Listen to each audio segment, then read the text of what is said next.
La 10e fête de la lavande de Barême a eu un remarquable succès, le doute n'est pas possible.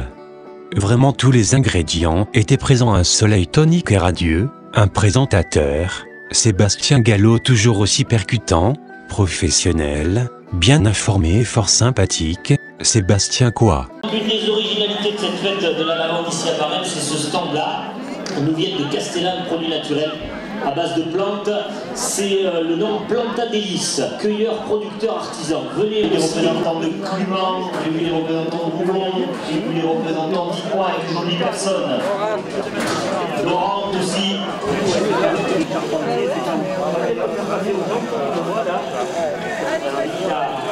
Il est légèrement perdu, hein, vous voyez, pour que sorte du sabot. Des bénévoles toujours aussi motivés et entreprenants, qui nous amorcent chaque année de nouvelles idées d'animation ou de rencontres. Un public toujours aussi nombreux et curieux. Pour rester simple et sobre, une 10e fête de la lavande réussie. La place, les rues étaient devenues un vrai bazar, mais le bon terme du bazar, une fourmilière de stands où l'on pouvait voir des multitudes d'objets de toutes sortes. Chacun pouvait trouver son bonheur, sans nul doute, des objets pour toutes les bourses et pour toutes les idées. Nos vendeurs n'ont pas tous trouvé à vendre la totalité du stock, mais qu'importe, la journée aura été riche tout de même en discussions et en contacts en tout genre. La suite du parcours nous amenait bien sûr vers la fumée de notre grande cheminée, qui brûlait et laissait échapper la fumée blanche caractéristique. Une des grandes nouveautés de cette année 2015 est bien sûr l'ouverture du musée. Secret du fabrique, ses représentants, ainsi que l'Office de tourisme Saint-André-les-Alpes, avaient disposé le stand devant la nouvelle entrée pour accueillir et renseigner les nombreux visiteurs.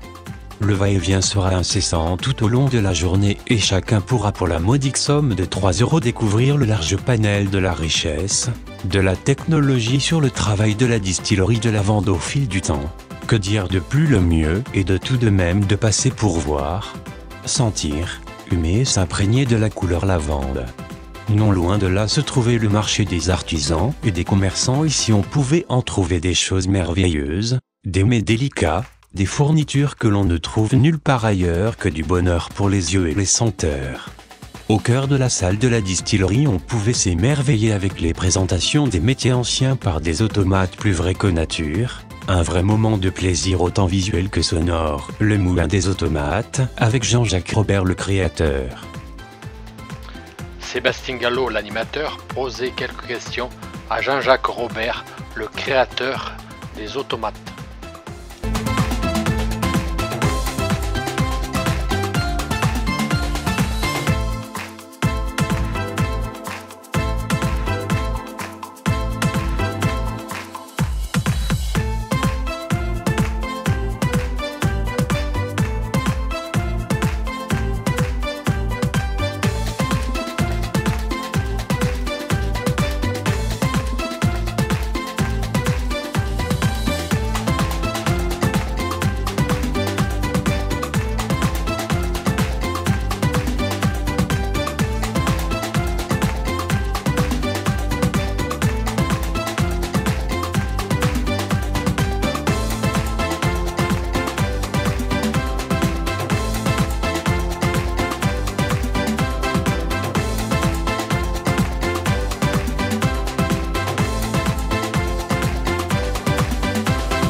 Juste devant cette salle se trouvait le stand d'Aline Robert, où les enfants pour s'initier à la création de masques d'argile, tout un art, et chacun pouvait repartir avec sa création et plein de souvenirs créatifs.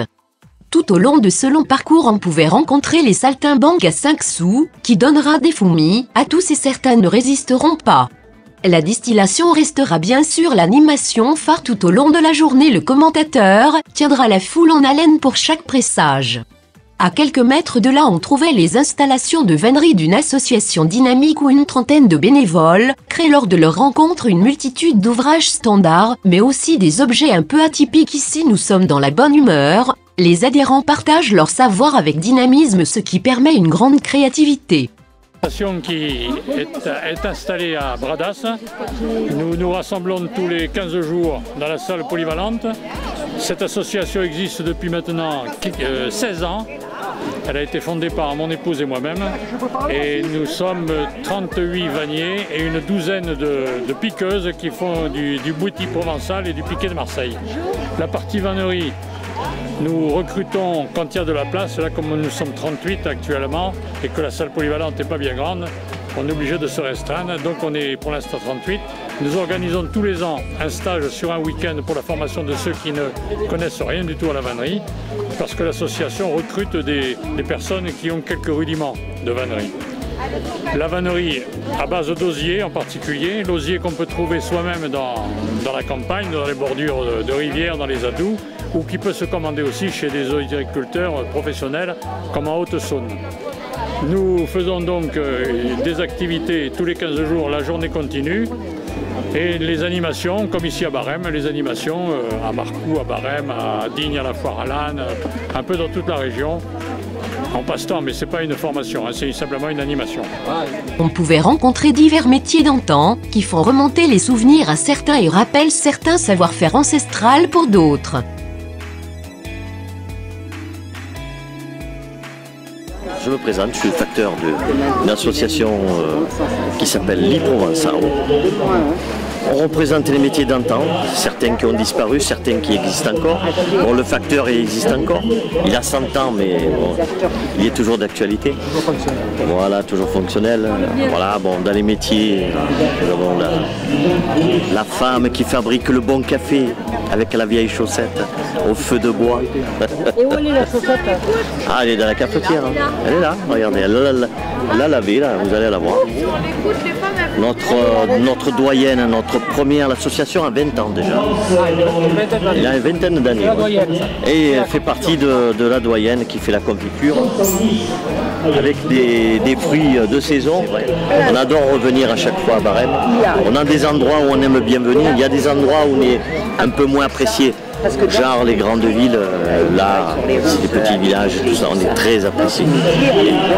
On nous le rend bien. Ça marche très bien dans les petits villages. Alors Saint-Martin-de-Crau, la plupart. Voilà. La plupart sont de Saint-Martin-de-Crau, où il y a le siège de l'association, l'I-Provençal. À peu près entre 28 et 30 personnes. Enfants confondus, hein, il y a des enfants aussi. Ils ne sont pas tous là, il y en a quelques-uns. Avant Hollande. Alors il y a nos feignantes, la Vendière.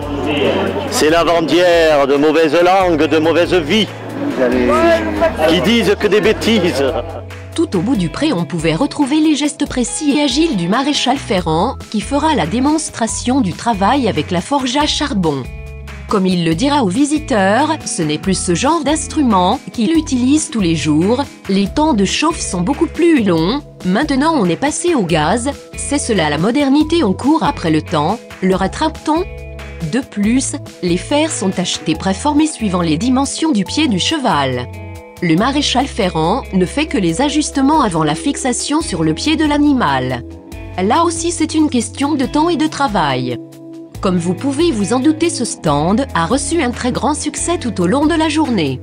Un moment incontournable en Provence, c'est bien sûr l'heure de l'apéritif offert par les organisateurs et partenaires.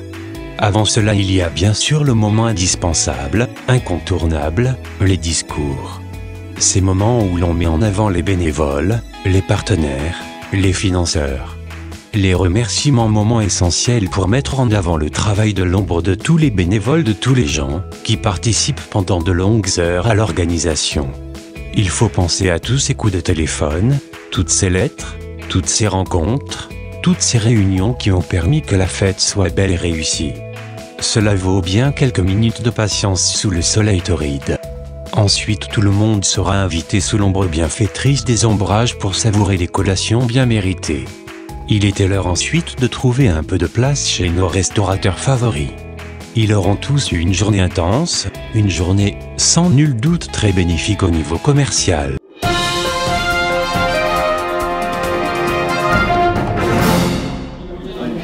Je remercie tous les sponsors, les exposants, les animations, l'Alambic, les élus, le conseil général 04, le conseil régional, la CCMB, la mairie de Barème et son conseil municipal, ses employés et son maire, et tout particulièrement Jean-Louis Chabot, maire de Barème.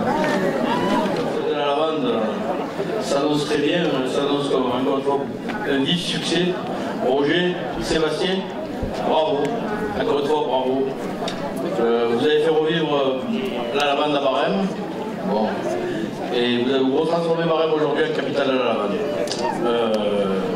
Cette année, il y a quelque chose de nouveau et c'est le musée que vous pouvez apercevoir au fond. Projet qui est porté par la commune de Barème et la communauté des communes du Moyen-Verdon. Son président vous expliquera tout à l'heure un peu plus longuement que moi. Ce musée, je vous invite à aller le visiter. C'est un retour en arrière dans l'histoire de la lavande à Barème. Il est à échelle humaine, comme l'a dit Sébastien ce matin. Il n'est pas trop pénible à visiter, il n'y a pas trop de choses à lire, il est amusant. Donc je vous souhaite un bon séjour, je vous souhaite une bonne fête de la lavande. Et encore une fois, messieurs de l'association Alambic et de l'association Lavande et Patrimoine, toutes mes félicitations et au nom de Barème, merci. Pour un 10e anniversaire, pour le 10e anniversaire de cette fête de la lavande, la distillerie de Barème mise en valeur par le musée qui se trouve derrière vous. Projet donc monté, soutenu au départ par le pays à Séverdon-Vaille-Revard, réalisé par la communauté de communes du Moyen-Verdon, avec un soutien sans faille de la mairie de Barème. Et je tiens à remercier particulièrement son maire, mais également Sébastien B.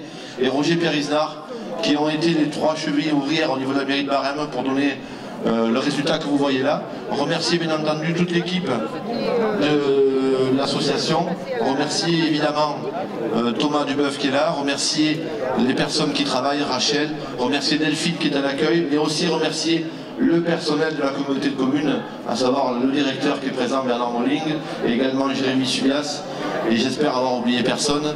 En tout cas, c'est une belle réussite, et c'est, je veux dire, pour nous, une satisfaction d'avoir ce musée ouvert. Ça a été un challenge, un pari, on a failli, on a eu du souci, mais on a réussi à l'ouvrir malgré tous les inconvénients, malgré tous les obstacles que l'on a pu avoir. On a réussi à ouvrir ce musée pour le 1er juillet. Et je suis très content que ce musée soit ouvert pour cette fête de la lavande, pour ce 10e anniversaire. Mais enfin, il va le faire quand même. Ouais, donc bravo à toi. Je renouvelle un petit peu les propos qui ont été tenus par Serge et tu vas nous parler de cette aventure un peu qu'a été ce musée.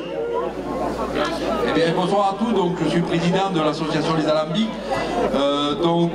Voilà, cette association a été créée l'année dernière pour but de valoriser donc, ce musée de la lavande qui a été lancé par la CCMB. Donc on est satisfait aujourd'hui de l'avoir. Merci à la communauté de communes. Voilà, donc je vais être très bref. Cette distillation a pu être permise grâce aux gens qui sont montés hier matin, bonne heure, couper la lavande sur la montagne de la Melle. Donc merci à eux, c'est grâce à eux que on peut distiller. Également merci à vous de vous approcher du stand, c'est très motivant. Donc la fête de la lavande, c'est vrai que c'est les 2 associations, mais c'est également le public qui est venu nombreux. Donc merci à vous, bonne fête de la lavande et je vous dis à l'année prochaine. Moi j'ai qu'une chose à vous dire, ça vaut le coup de le voir pour les Barémois et les autres de la vallée ici. Allez-y, les tarifs sont de 3 €. C'est un tarif unique aujourd'hui. Donc merci Jean-Louis de nous recevoir ici. Merci à Serge, merci à Bernard pour le travail administratif qui a été fait auprès de la communauté de communes pour arriver à ouvrir ce musée au 1er juillet.